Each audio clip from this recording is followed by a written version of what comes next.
Chapter 5. Sickle. A smell of mildew, earth, and old brick. It was dark here, too dark to make out anything, but if Fletch relaxed and closed his eyes, the walls of the prison seemed to retreat a little. There was a dim square of light, not a door, but a small window high in the wall.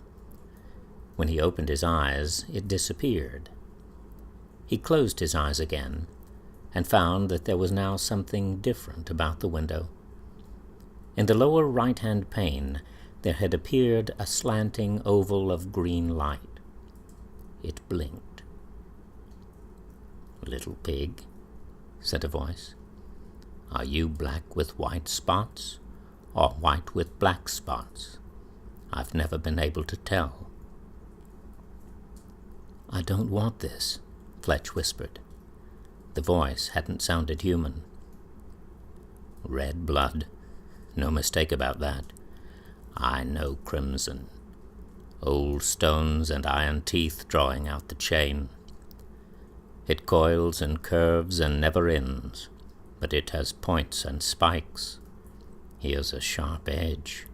Here's a bitter bite." "Who are you?" Fletch demanded. "Are you the wolf?" "This is home now," said the voice, "unless there is a latter rain. Brick floors, old ropes and iron chains, brown links wrapped and sprawling. This is home now. This is where you live." Fletch stood up, trying to find a way out of the suffocating space which enclosed him. "They've locked you up tight, but I can set you free. You can be a traveler. You can roam and hunt like me. Use that claw you've hidden in the barn." At once, Fletch was crouching in the barn with a sharp sickle in his hands. In the lantern light its curve gleamed like a grin. "Little pig," the voice whispered, "put on your old black hat, and you and I will make a pair. Together we'll go hunting in the fields." Carefully, Fletch placed the sickle beneath the floor, cradled in an empty feed sack, sealed away from prying eyes. There was a tiny scurry of wild feet in the dark. Chipmunks? No, rats, he thought, and awoke with a cry. In the darkness he reached out and touched the wall. Bricks. They were damp and very solid, rough with old mortar. A slow mounting terror took hold of him as he realized he was fully awake. Somehow he had made it across the length of the house and down 2 floors into the basement, and from there into the cold cellar. Even in his panic he moved slowly, feeling his way along the narrow enclosure, until he found the door and saw grey light bleeding into the basement through the grimy windows. It was nearly dawn. The whole house was quiet, the kitchen vacant and orderly. Fletch took the back stairs to the 2nd floor and turned right, glancing uneasily at the closed door to the yellow room. He was beginning to realize that the bad places were all toward the rear of the house. The cold cellar and the kitchen above it, the narrow stairs and the yellow room, and perhaps even the attic above that. His bed was rumpled, and the clothes he had worn the day before lay in a heap on the floor. He sat on the edge of the bed and ran grimy hands through his hair, finding it matted with cobwebs. What was happening? Had he been sleepwalking? He took a bath, but it did little to settle his nerves. The big claw-footed tub made hollow, echoing sounds, and the heavy fixtures were not yet familiar. The hot and cold taps had been hooked up backwards, and the handles turned in opposite directions. "You're up early," Mark said, presenting him with a cup of coffee as he entered the kitchen, brushing the tangles from his hair. "Bad dreams," Fletch said. not meaning to sound as short as he did. His father frowned. "Me too. Always happens when I come back here after having been away. They'll disappear once we get settled in." Fletch hoped his father was right.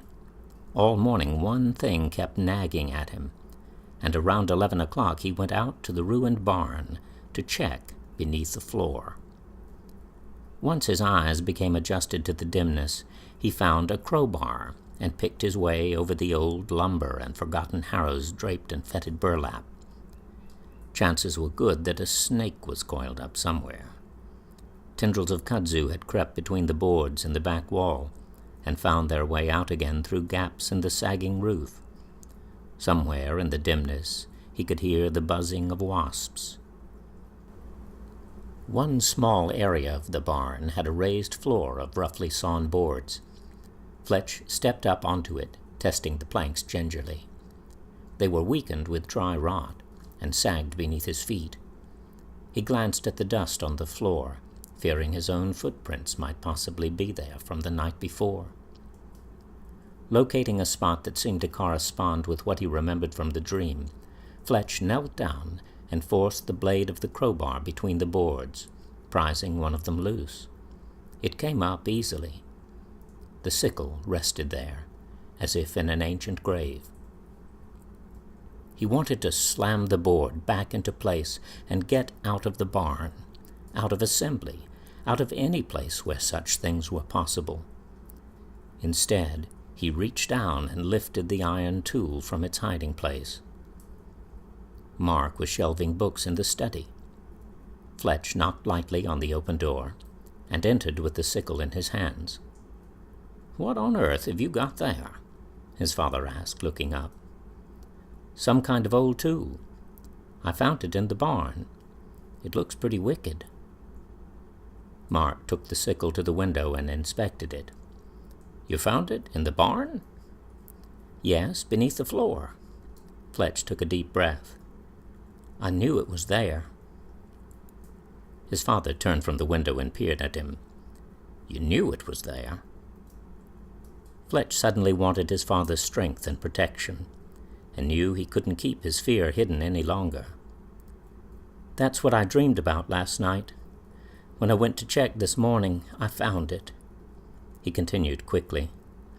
"Dad, I think something happened in the basement, down in the coal cellar, maybe a long time ago. It has something to do with this sickle." Mark came over and hugged him. It was the first time he had done this since they had moved here. "Fletch, I'm sorry," he muttered. "I should have been more honest with you from the start, but I didn't want to get you upset about the house, or about living in assembly. I promise you it really is a wonderful place.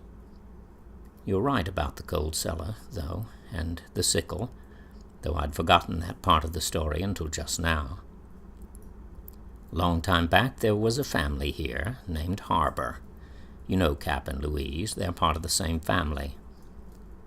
There was a boy named Jarrett who lived here and worked the farm. I expect he was a relation of some sort because he had the same last name. One night he killed some men with the sickle he'd stolen. They found him hiding in the coal cellar and they shot him, but he escaped and took to the woods. There's a swamp back there that's pretty big. Most likely he never made it out. Anyway, they never found him. No one ever found the sickle either, at least not until now."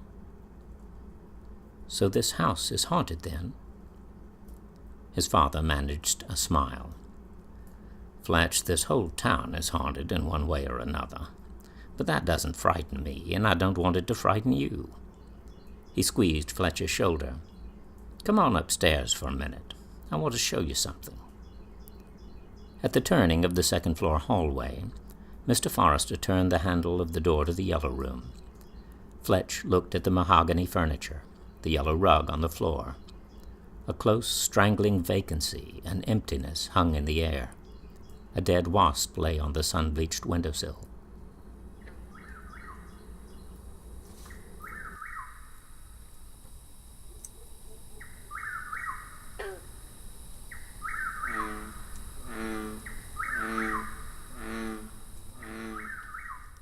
"I think this may have been Jarrett's room," Mark said.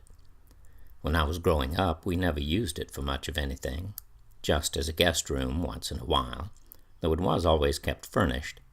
Odd, really, because it's the largest bedroom in the house and has a lovely view of the lake." He went to the other window and looked out over the side yard toward the barn and the orchard. "This town is strange.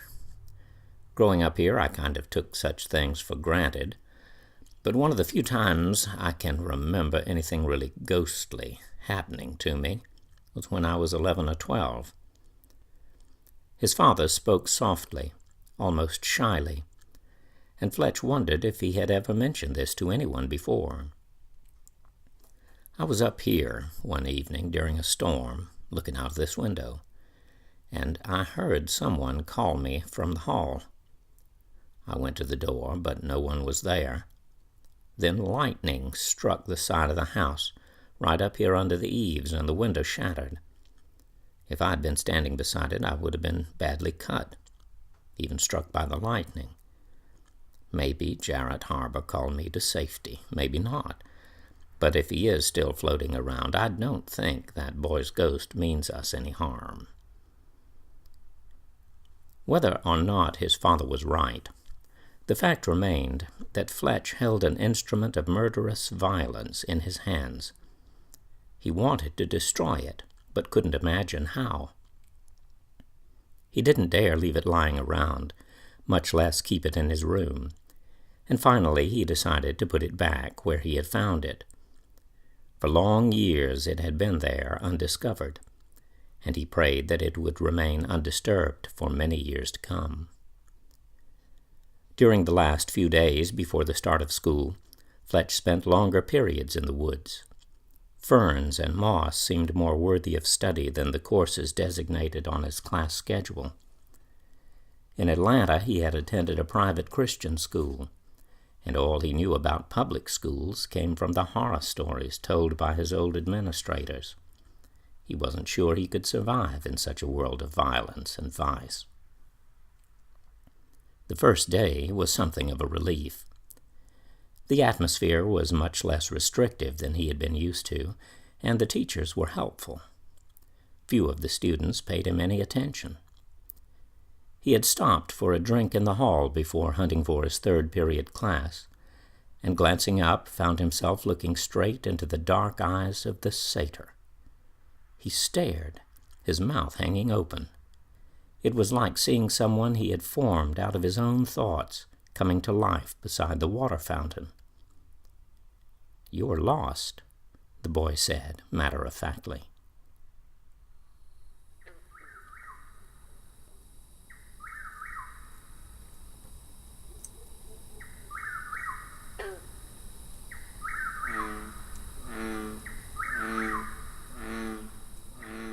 Pig's Foot. Susanna Nelms was restless. She had enjoyed school last year, but was nervous about being in second grade.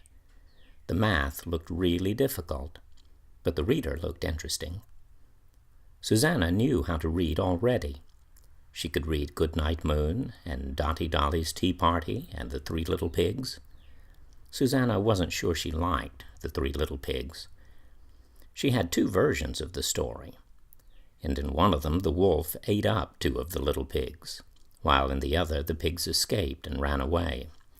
She didn't know which version of the story to trust. During the summer, Susanna had become fascinated with the pickled pig's feet at the bait shop where Daddy stopped to get gas. Beer, worms, ice. We have minners. She'd begged endlessly until at last her father had broken down and bought her one. The man behind the counter had reached down into the cloudy jar with a pair of tongs and caught hold of the foot by its trotter. Trotters were pig toenails. When it came out, it was dripping. He put it into a paper cup and gave it to her with a little plastic fork. The pig's foot stank. When she touched it with the fork, it quivered like brown jelly, almost as if it were alive on the inside. She began to feel sick at her stomach. There were still bones in the foot, pig toe bones. She was afraid to eat it, and her father didn't make her. He threw it in the trash can out beside the gas pumps. She wanted to forget about it, but she couldn't. Sometimes, when Mommy made noodle soup, Susanna was afraid the pig's foot would be in it. Once she had dreamed it was with her, in a little ugly room without a door. She had finally come to suspect that the wicked old wolf really had eaten 2 of the little pigs, and the foot was all that was left of one of them. She wished he had eaten that too, so she wouldn't have to think about it anymore. Miss Staples was writing sentences on the board, and the students were supposed to copy them down. Susanna made her letters carefully. She could smell what the lunch ladies were cooking in the cafeteria, and she didn't like it at all.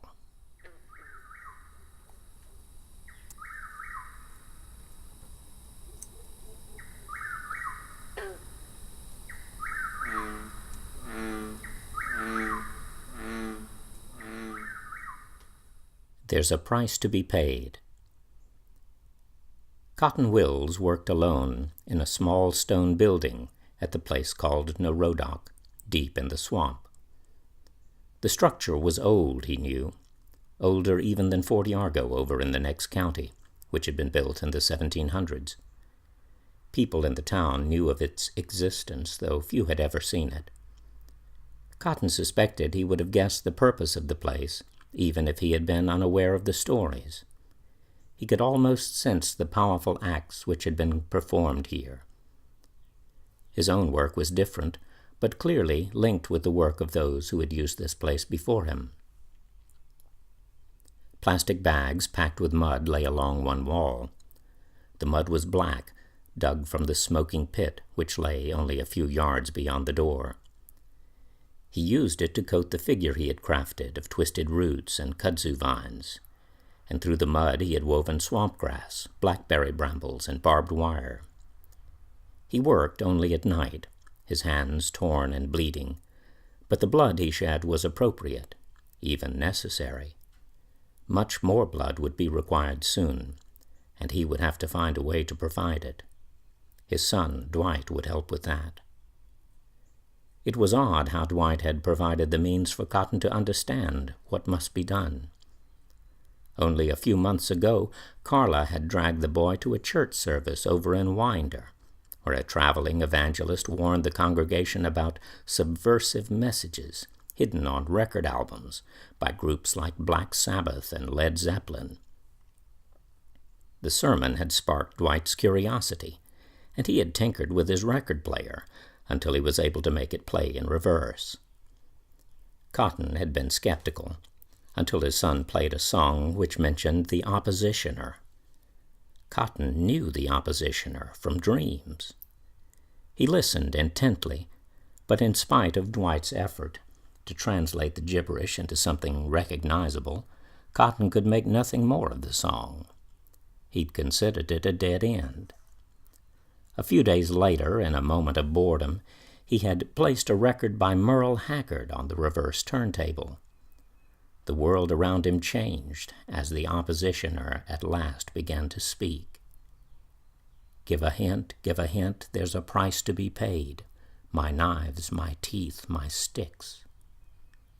As the song continued to spin backwards, astonishing things were revealed to him. Things even worse than the terrible darkness of his dreams. Cotton had never been a religious man, but in the service of the Oppositioner he began to find purpose and a calling, a sense of being singled out and chosen. Now the work itself evoked changes in him. It made him sensitive to things which would otherwise have been inaccessible. Much was still unclear. But as the creature of vines and mud and wire took shape upon the ancient altar, he learned to follow the most subtle hints and intuitions. Bones would be useful, and blood, and skin, and hair. He looked up into the vacant eyes of the skull resting in the niche high in the wall. It was the skull of his own grandfather, he was reasonably sure. His gaze lost focus. He dreamed as his hands worked, twisting and binding. In the slippery mud between his fingers, he found a small round stone. No, not a stone. A bead. A bead made of bone.